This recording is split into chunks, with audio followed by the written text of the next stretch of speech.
Panoorin natin to mga kabigarista. Efren Bata Reyes muling napalaban sa Amerika. Isang napakagandang heel-heel match. 4 ang score. At last track na to. Race 5 lang.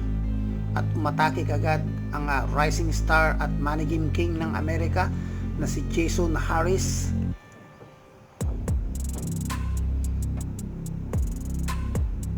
Dito magse-safety shot ang batang tirador ng Amerika, ngunit iniwan niyang open kay Efren Bata Reyes at gaganti ang magician dito ng isang safety shot.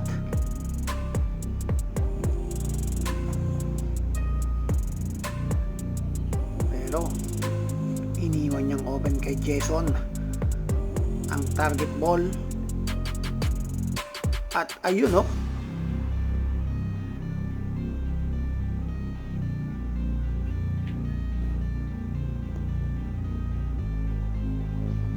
Efren Bata Reyes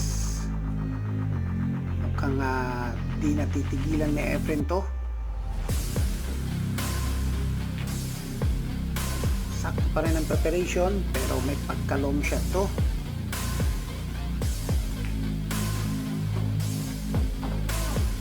Yun lang ang naging problema.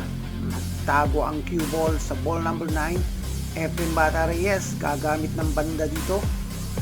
Masusubukan ang galing sa kick shot. Pero hindi may pasok na Efren. Kaya't open para kay Jason Harris ng Amerika. At mukhang talo na sa Efren Bata Reyes dito mga kabilyarista. At nako po, 2 bola na lang ang naiiwan para kay Jason.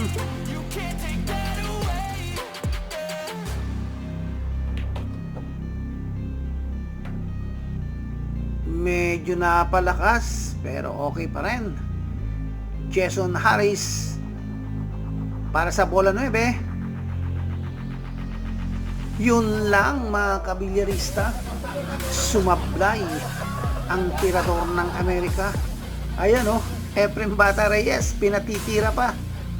Pero grabe ang ginawa ni Efren. Hindi akalain ng lahat na ganun ang gagawin. Boom!